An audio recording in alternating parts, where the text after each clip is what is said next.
Hey everybody, how's it going? If you do see the smoke, there's smoke floating here. I have an incense going. Kind of stinks today. Usually I like them. Kind of reminds me of when I was a child growing up in the 70's, and every Saturday, not well, most Saturdays I do some of the things that my mother used to do in the 70's when I was growing up with her. She used to light incense. She used to have the little cone ones, not the sticks, but the cones. And she used to play music all day, do her cleaning.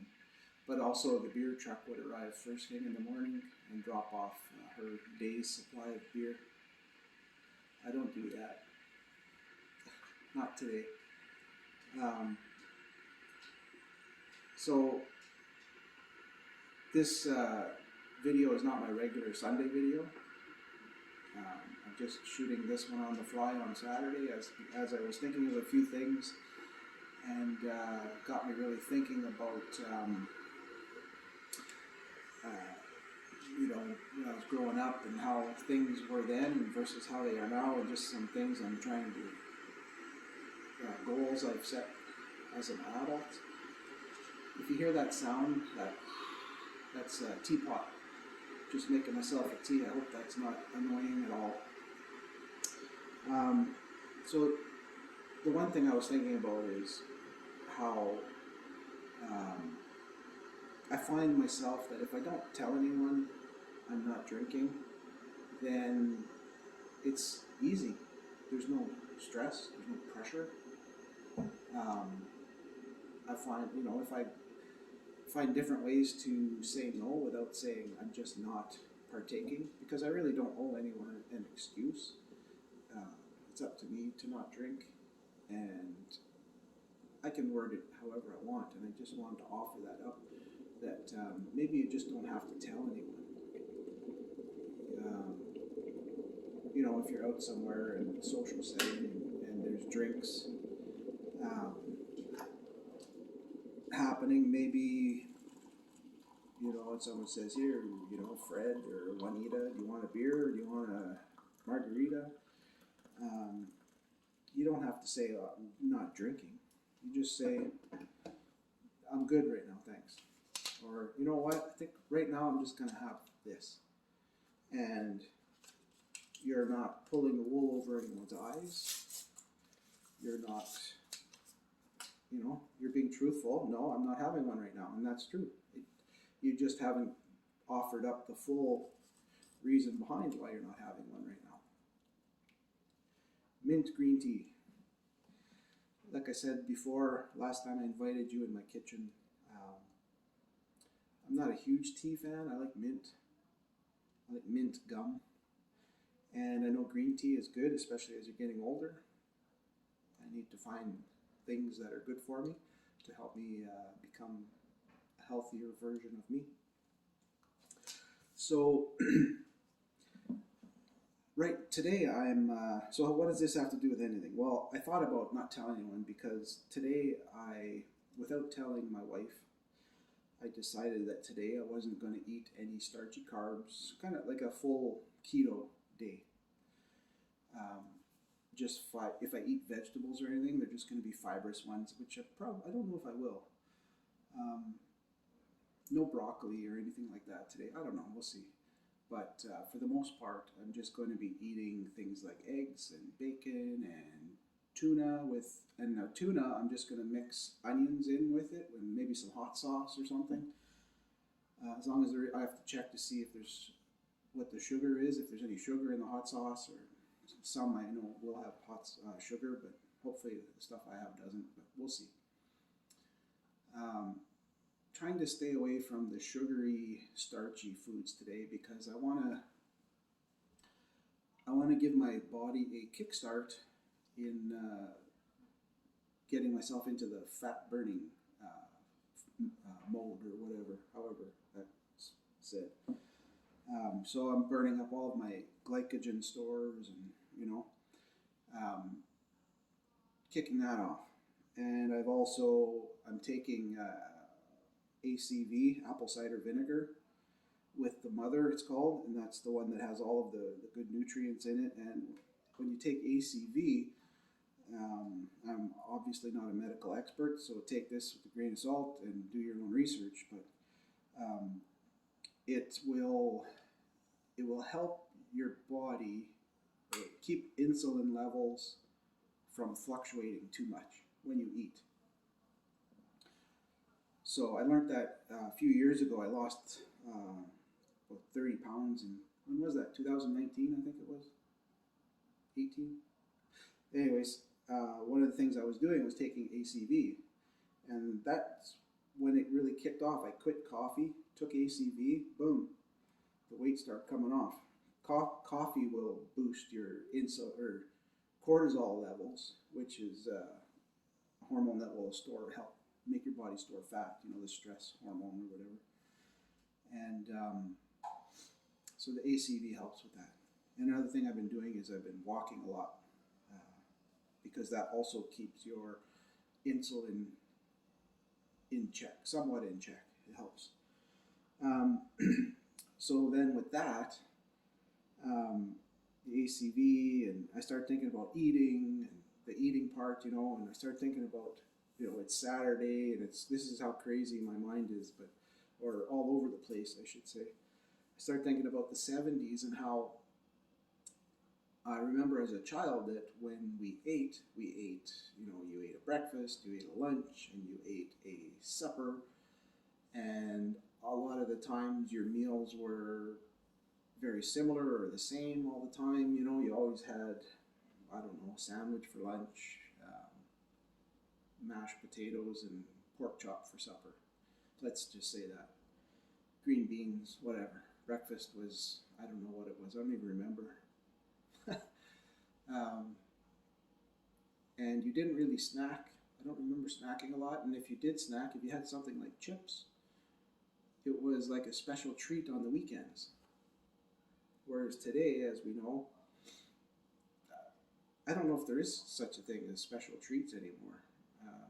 You know, my son doesn't have a clue because, you know, he's offered a treat almost every night by my wife. So, and she offers me treats, and I hate that, but that's an ongoing conversation. But apparently I can just say no, and that's okay. Just like the alcohol part, but we won't get into that. So I was thinking about that and how, you know, you ate a minimal amount of meals, and obesity rates. I googled this just before I shot this.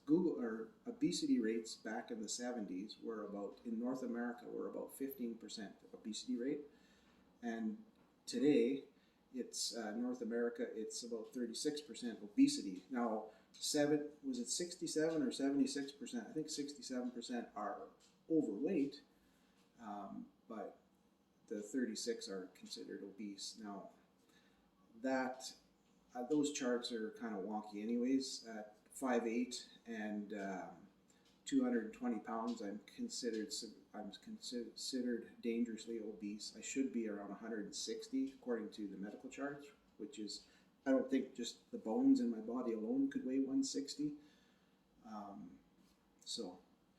But you know, if I can get down to 195 to 200, that'd be great.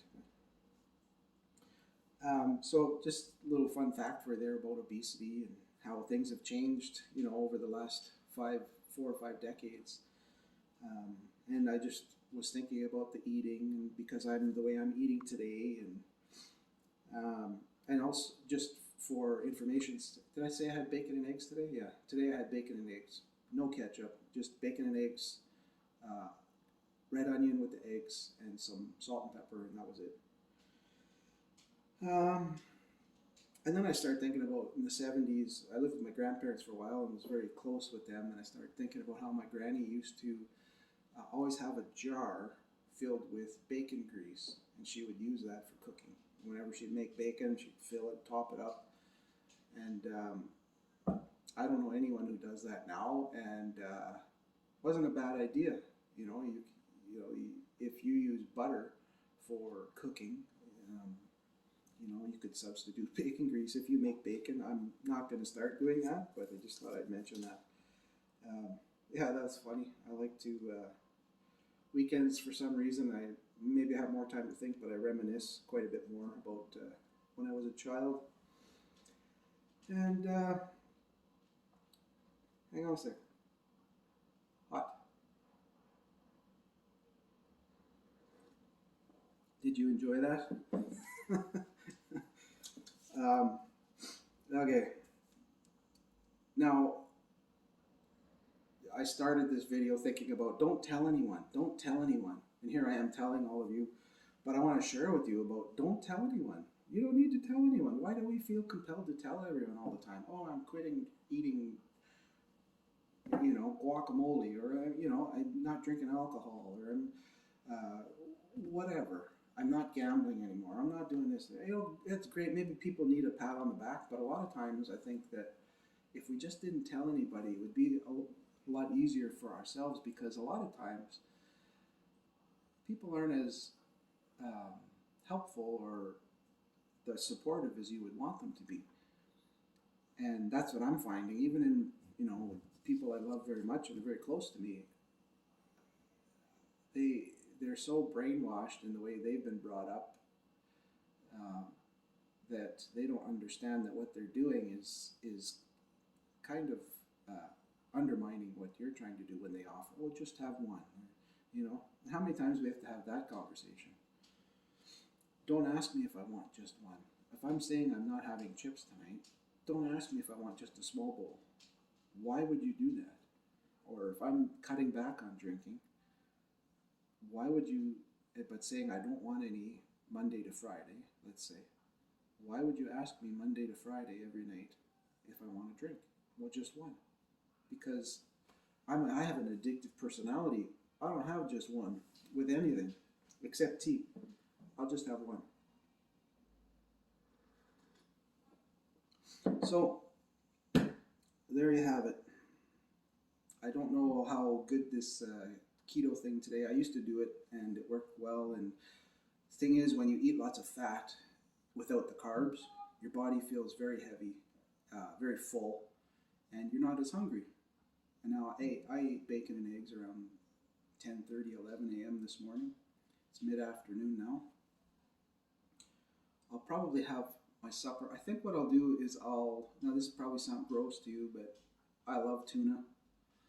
I'm going to mix up, I don't know what as far as like a liquid or something, like normally I'd have mayonnaise and stuff, but I think there's a lot of sugar in mayonnaise, so I'm not going to have that. But we'll check out the hot sauce. If it comes down to it, I'll have something like an oil and vinegar. I'll mix it up. And I think what I'm going to do is mix that with the tuna and some onion and some lettuce and spinach and maybe some pepper, like some red pepper or something. As long as I stay away from the things like potatoes, rice, pasta, things like that. I don't want to eat that today. Bread, no bread. I love bread. And we'll see. I weighed 221 this morning. I'm guessing doing this just for one day, even though my calories will still be high because I ate things like bacon. I don't know, maybe not as high as I think, but the fat, there's lots of calories in the fat. So thinking out loud here. But I think that my weight will drop 2 pounds tomorrow morning. Tomorrow morning I'm doing my Sunday video, so I'll let you know. I'll have to write that down. Hang on.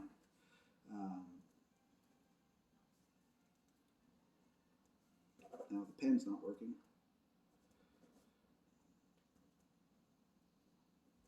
I'll let you know tomorrow what happened after one day. Of course I'll lose some weight because might not be eating as much. I don't know. I don't keep track of calories or all the macros. I keep track of fat, protein, and not even in ratios or anything, just that the fact that I'm eating, it feels like I'm eating too many starchy carbs, or, I know that fat and starchy carbs together, not a good thing. One or the other. And that's the problem with things like potato chips and foods like that.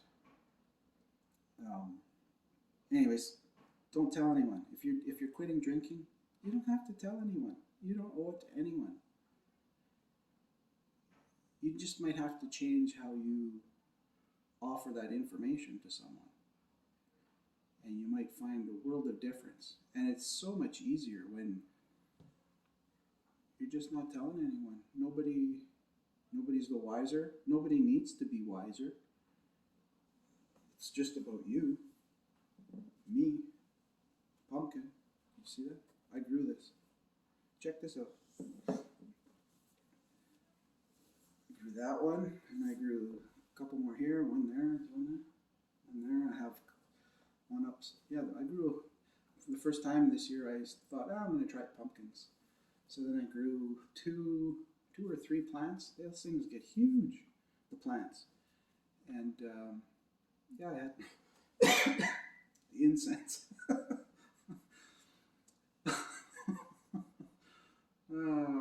Never seen me laugh before. Maybe I am going crazy. The